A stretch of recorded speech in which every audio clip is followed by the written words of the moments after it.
Alors, de la part de Yitzhak Lévi, votre serviteur, voici la suite de mon exposé sur l'importance de l'eau dans la Torah et dans le judaïsme. Après les deux premiers livres de la Torah, Bereshit et Shemot, passons à présent au Lévitique. Dans la paracha Tzav, au chapitre 8, verset 6, alors Moïse fit approcher Aaron et ses fils, les lava avec de l'eau. Moïse les a amenés au bassin, faisant office de mikvé, avant de les revêtir de la tenue de Kohen Gadol et de Kohen pour ses fils. Dans la paracha Shemini, au chapitre 11, au sujet de l'impureté, pour ôter l'impureté après contact des reptiles, il est écrit « Tout objet sur lequel il en tomberait quelque chose après leur mort deviendrait impur, soit ustensile de bois, soit vêtements, peau ou sac, tout objet destiné à un usage quelconque. Il doit être passé dans l'eau. Il restera souillé jusqu'au soir et après il deviendra pur. Tout aliment dont on se nourrit, une fois que l'eau l'aura touché, sera susceptible de souillure. Toute liqueur potable sera susceptible de souillure dans un vase quelconque. C'est la mitzvah numéro 153. Et le commentaire de Rashi dit « Nous apprenons qu'un aliment est susceptible et en mesure de devenir impur seulement après qu'il ait été mouillé une fois par de l'eau. Il pourra alors devenir impur à tout moment, même s'il est revenu à l'état sec. » Au chapitre 11 de la paracha Shemini, au sujet de l'impureté, comment ôter l'impureté après contact du cadavre d'un mammifère. C'est la mitzvah numéro 154. Toutefois, une source ou une citerne contenant une masse d'eau restera pure, mais ce qui touchera au cadavre sera souillé. S'il tombe de leur cadavre sur une semence végétale quelconque que l'on sème, elle restera pure. Mais si de l'eau a été jetée sur un végétal et qu'il y tombe quelque chose de leur cadavre, il sera souillé pour vous. Commentaire de Rashi. De l'eau ne peut devenir tamée que lorsqu'elle se trouve dans un récipient détaché du sol. Bien que le mikvé purifie une personne de son impureté, celui qui touche un cadavre, alors qu'il est dans le mikvé, lui devient tamé. En aparté, les eaux vives. L'expression Mayim Chaim apparaît 8 fois dans la Torah. D'une part dans Toledot, les serviteurs d'Isaac en creusant dans la vallée y découvrirent une source d'eau vive. D'autre part, plusieurs fois dans Metzora, le Kohen ordonnera qu'on engorge l'un des oiseaux au-dessus d'un vaisseau d'argile sur de l'eau vive. Pour l'oiseau vivant, il le prendra, ainsi que le bois de cèdre, l'écarlate, l'hysope. Il plongera ces objets avec l'oiseau vivant dans le sang de l'oiseau égorgé qui s'est mêlé à de l'eau vive. Toujours dans Metzora, encore apparaît 3 fois le terme Mayim Chaim sur l'eau vive. Toujours dans Metzora, au chapitre 15, verset 13, quand un homme sera délivré de sa gonorrhée, il comptera 7 jours depuis son rétablissement, puis il lavera ses vêtements, baignera son corps dans une eau vive et sera pur. Ainsi que dans Chukat, chapitre 19, verset 17, après avoir touché un cadavre, pour purifier l'impur, on prendra des cendres provenant de la combustion du purificatoire, il s'agit de la vache rousse, auquel on mêlera de l'eau vive dans un vase. Qu'est-ce que c'est que l'eau vive? C'est que l'eau doit provenir d'une source ou d'une rivière.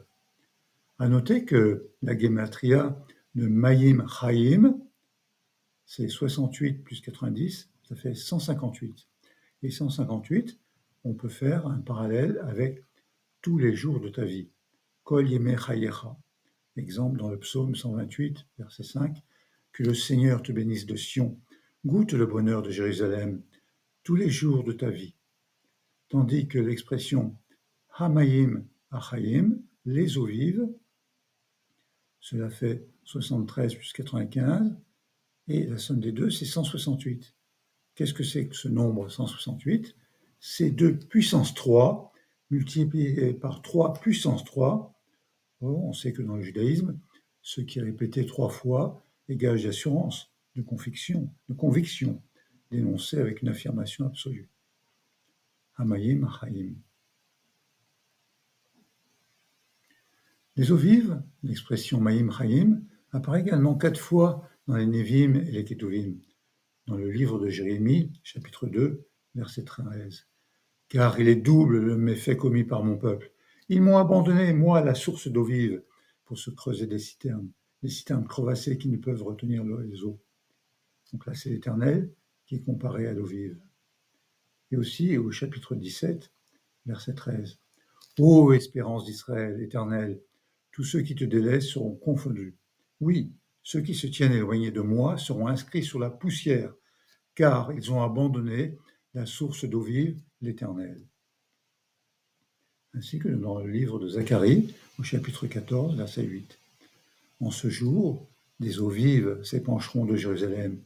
La moitié s'écoulera vers la mer orientale, c'est-à-dire la mer Morte, l'autre moitié vers la mer occidentale, la mer Méditerranée. Il en sera ainsi été comme hiver.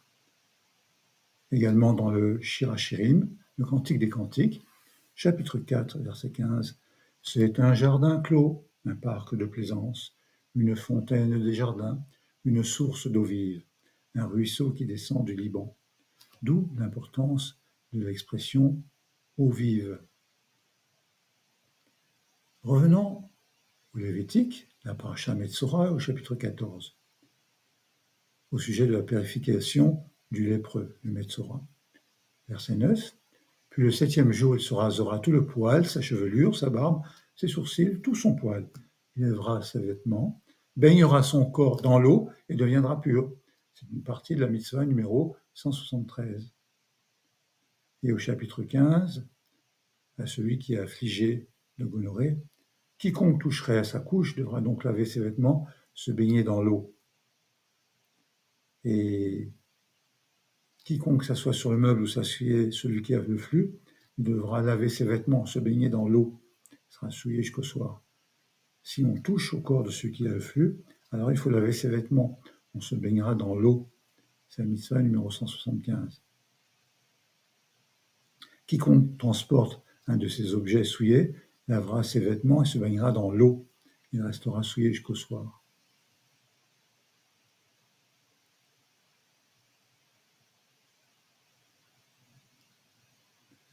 Au sujet de la purification de celui qui est atteint par la gonorrhée, le texte continue et dit « Quiconque serait touché par celui qui avait le flux et qui n'a pas encore nettoyé ses mains dans l'eau, lavera ses vêtements, se baignera dans l'eau et restera souillé jusqu'au soir. » De même, un récipient de bois, quel qu'il soit, sera nettoyé dans l'eau.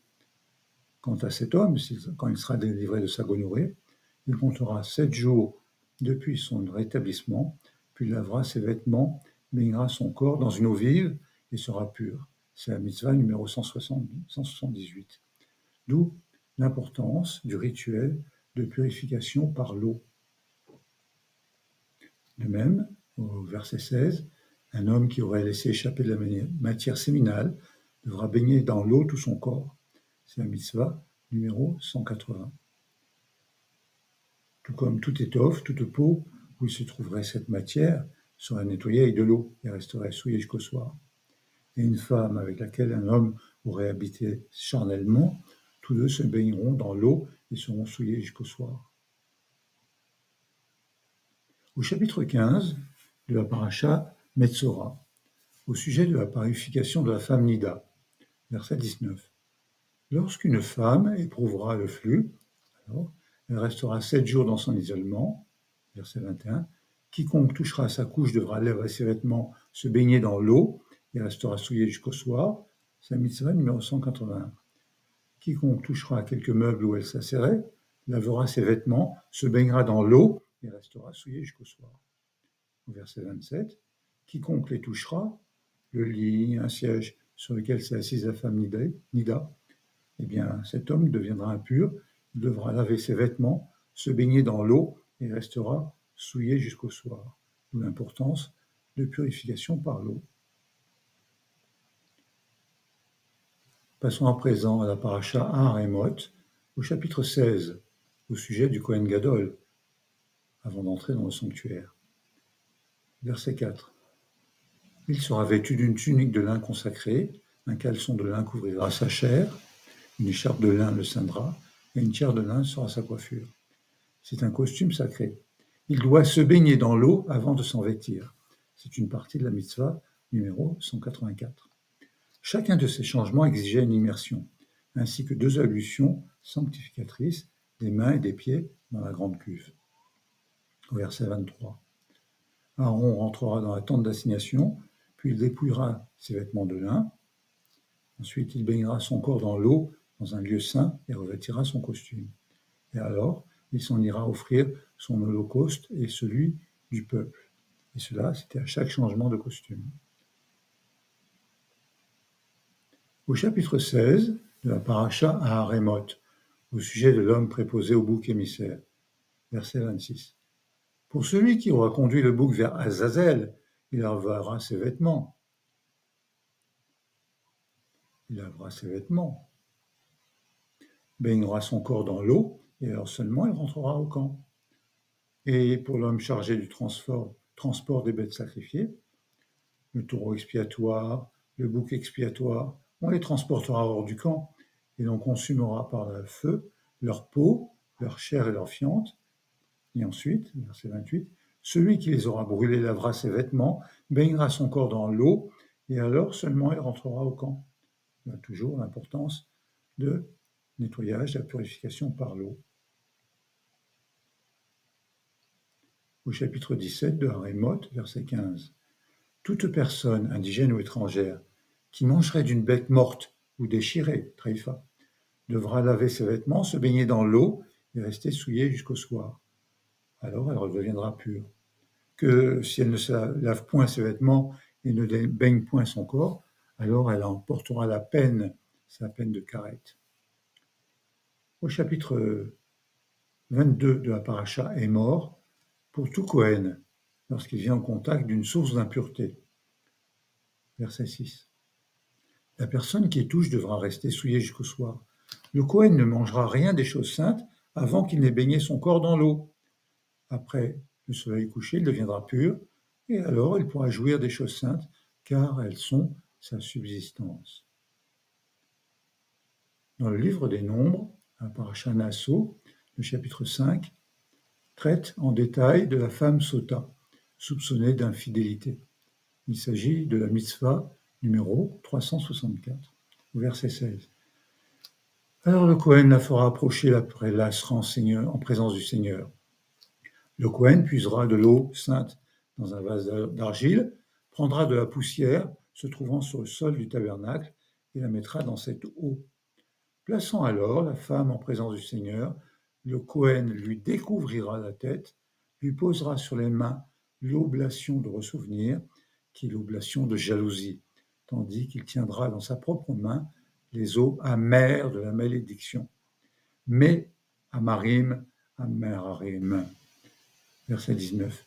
Puis le Kohen adjurera cette femme et lui dira, si un homme n'a pas eu commerce avec toi, si tu n'as pas dévié en te souillant de tes devoirs envers ton époux, alors sois épargné par ces eaux amères de la malédiction. Mimé, Amarim, Amerarim. On reconnaît là une allitération. Mais s'il est vrai que tu aies trahi ton époux et te sois laissé déshonorer, alors le Kohen adjurera la femme par le serment d'imprécation et dira à la femme, que l'Éternel fasse de toi un sujet d'imprécation et de serment au milieu de ton peuple, en faisant lui, l'Éternel, dépérir ton flanc et gonfler ton ventre, et que ces eaux de malédiction s'introduisent dans tes entrailles, c'est-à-dire introduisant la malédiction dans le corps de cette femme, pour faire gonfler le ventre et dépérir le flanc. Et la femme répondra, Amen, Amen. Nachmani écrit à ce sujet, il n'est pas, parmi tous les préceptes de la Torah, rien qui soit autant lié à un miracle que ce processus surnaturel. Cela est resté valable en Israël tant que la majorité du peuple observait la volonté divine. Mais le Sanhédrin a suspendu la procédure des eaux amères à l'époque du Second Temple, car, malheureusement, les cas d'adultère se sont multipliés. Donc, au sujet de la femme Sota, au chapitre 25 de Nasso, verset 23, le Kohen écrira ses malédictions sur un bulletin, les effacera dans les eaux amères, il fera boire à la femme les eaux amères de la malédiction, mais Amarim, Amerarim, afin que ces eaux de malédiction portent dans son sein l'amertume. Amayim, Merarim, et Marim. Encore une allitération. Verset 31. Le mari. Cet homme sera net de toute faute, et cette femme expiera la sienne. Commentaire de Rachi. L'homme sera innocent de ce crime.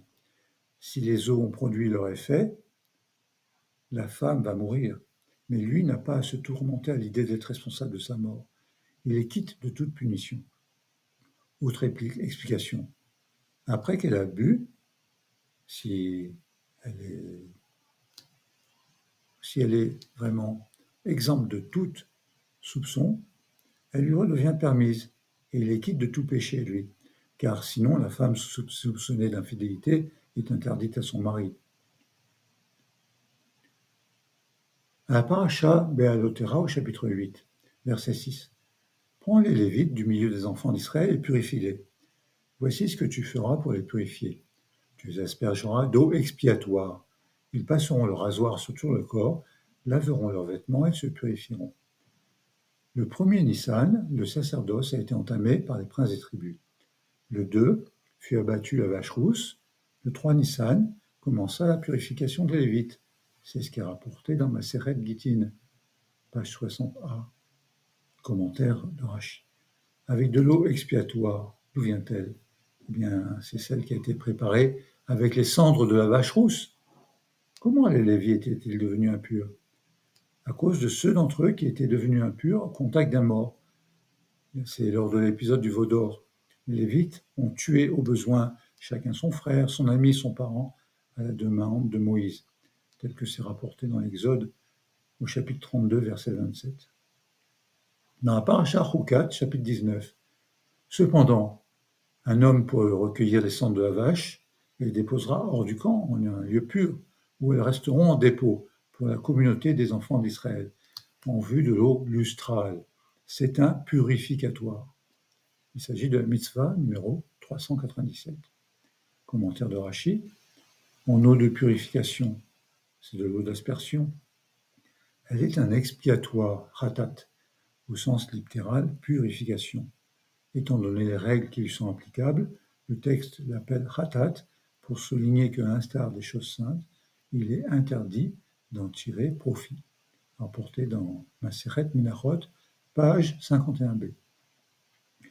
L'eau lustrale de purification était versée sur ces cendres avec un pouvoir vivifiant, purificateur. Comme l'eau éteint le feu, ainsi la méchanceté, la cruauté des nations finissent par être submergées dans l'eau bienfaisante dégagée par Israël. L'eau est source de chesed. Se rappeler du Zohar, section 3, page 54b, au sujet du verset 7 du chapitre 8 du Cantique des Cantiques. Toujours dans Chukat, chapitre 20, verset 1. Myriam mourut en ce lieu et il fut enseveli. Or, la communauté manqua d'eau et le peuple, ils s'ameutèrent contre Moïse et Aaron.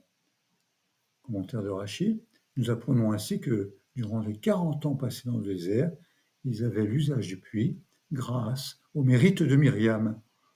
Il apparaît un rapport entre la source d'eau vive et la femme pure.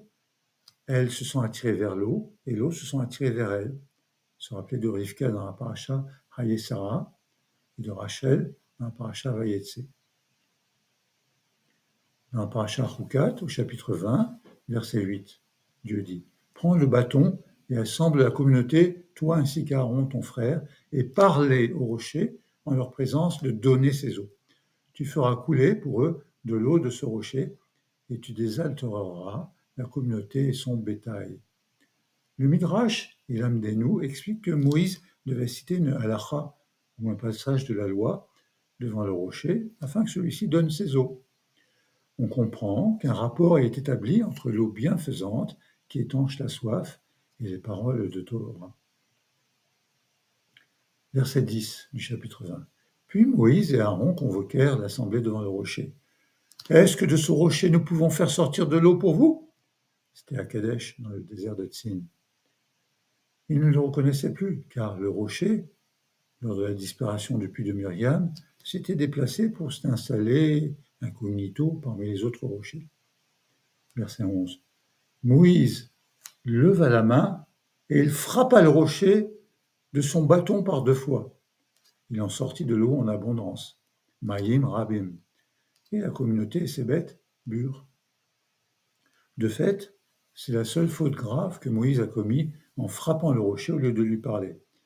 N'eût été que ce seul péché, Moïse et Aaron auraient pu entrer en terre d'Israël. Verset 12. Mais l'Éternel dit à Moïse et à Aaron, puisque vous n'avez pas assez cru en moi pour me sanctifier aux yeux des enfants d'Israël, aussi vous ne conduirez point ce peuple dans le pays que je leur ai donné. Ce sont là les eaux de Mériba, parce que les enfants d'Israël contestèrent contre le Seigneur. Commentaire de Rachi. Car si vous aviez parlé au rocher et qu'il lui fait jaillir de l'eau, j'aurais été sanctifié aux yeux de la communauté, qui se serait dit, si ce rocher qui ne parle ni n'entend, ni n'a besoin de nourriture, exécute l'ordre de Hachem, à plus forte raison, nous incombe-t-il de le faire, d'obéir à Israël, nous la communauté. Dans la paracha Balak, au chapitre 24, verset 5, Bilam dit « Quelles sont belles tes tentes, ô Jacob, tes demeures, ô Israël. Elles se développent comme des vallées, comme des vergers le long d'un fleuve. Dieu les a plantées comme des aloès, comme des cèdres au bord des eaux. » Le Targum Yonatan précise « Comme des fleuves vont en s'élargissant vers la mer, ainsi les enfants d'Israël grandissent en connaissance. » Comme les jardins plantés au bord du fleuve profitent de l'eau, ainsi les disciples se renforcent dans la maison d'études et qu'ils soient fermes comme des cèdres. Dans la paracha Pinchas, au chapitre 27, verset 13. Quand tu l'auras contemplé, la terre d'Israël, toi Moïse, tu iras rejoindre tes pères, toi aussi, comme l'a fait Aaron ton frère, parce que vous avez contrevenu à ma parole dans les déserts de Tsin, lors de la querelle soulevée par la communauté, au lieu de faire éclater devant eux ma sainteté par les eaux. Ce sont les eaux de Mériba, Kadesh, au désert de Tsin. Rachi dit, elles sont les eaux de la désobéissance de Kadesh. Elles seules. Eux n'avaient commis aucune autre faute. Partout où le texte parle de la mort de Moshe et de Aaron, il rappelle également leur faute. La décision ayant été prise de faire mourir dans le désert toute la génération qu'il avait traversée, pour n'avoir pas cru en Dieu, Moshe a demandé que sa propre faute soit mentionnée aussi, afin que l'on ne dise pas qu'il a participé lui aussi à la rébellion. Dans Matot, au chapitre 31, à propos des soldats ayant combattu l'armée des Midianites, verset 19. De plus, restez 7 jours hors du camp, vous tous qui avez tué une personne ou touché à quelque cadavre, vous devez vous purifier. Le 3e et le 7e jour, vous vous positionnez. De même, tout vêtement, tout ustensile de peau, tout objet fait de poils de chèvre ou tout contenant de le bois, ayez soin de le purifier. À la vérité, l'or, l'argent, le cuivre, le fer, l'étain, le plomb, tout ce qui supporte le feu, vous le passerez par le feu et il sera pur. Après toutefois avoir été purifié par l'eau lustrale. Mais tout ce qui ne va pas au feu, vous le passez directement par l'eau, et vous laverez vos vêtements le 7e jour dans l'eau, et vous deviendrez pur, après quoi vous pourrez rentrer au camp. Commentaire de Rachi. Vous vous purifiez par de l'eau de purification, comme mentionné dans Parashat Chukat, au chapitre 19, selon la loi applicable à tous ceux qui étaient devenus impurs au contact d'un cadavre. C'était la mitzvah numéro 399.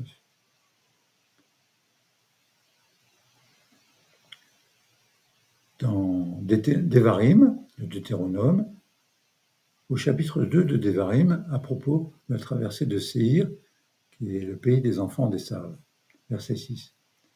Les aliments que vous mangerez, achetez-les à eux à prix d'argent. L'eau même que vous boirez, payez-la leur au prix d'argent. Également dans Vaïtranan, au chapitre 5.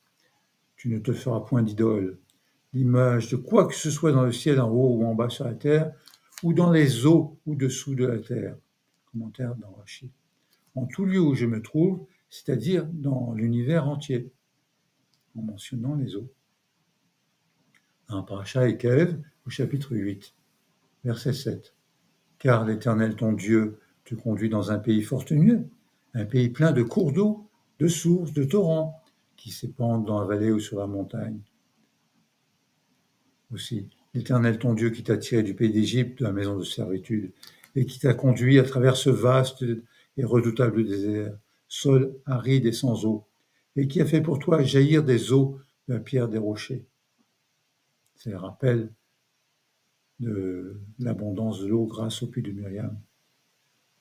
Au chapitre 11 de Ékev, verset 2, reconnaissez en ce jour ce qu'il a fait à l'armée égyptienne, à ses chars, à sa cavalerie, quand il les a submergés sous les eaux de la mer des Joncs, quand ils vous poursuivaient, et que l'Éternel les fit disparaître jusqu'à ce jour.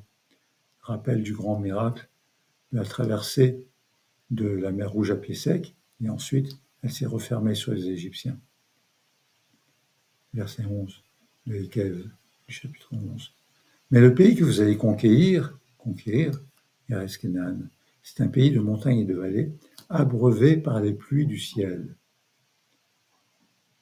Au chapitre 32 de la paracha à Asino, au verset 51, Moïse rappelle « Parce que vous avez été fautifs envers moi au milieu des enfants d'Israël, à l'occasion des eaux de Mériba à Kadesh, dans le désert de Tsin, en ne me sanctifiant pas au milieu des enfants d'Israël. » Rachid, parce que vous ne m'avez pas sanctifié.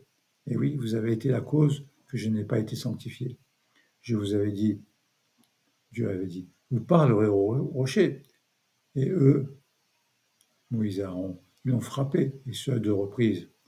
Car s'il lui avait parlé et qu'il lui donnait de l'eau sans avoir été frappé, le nom de Hachem aurait été sanctifié.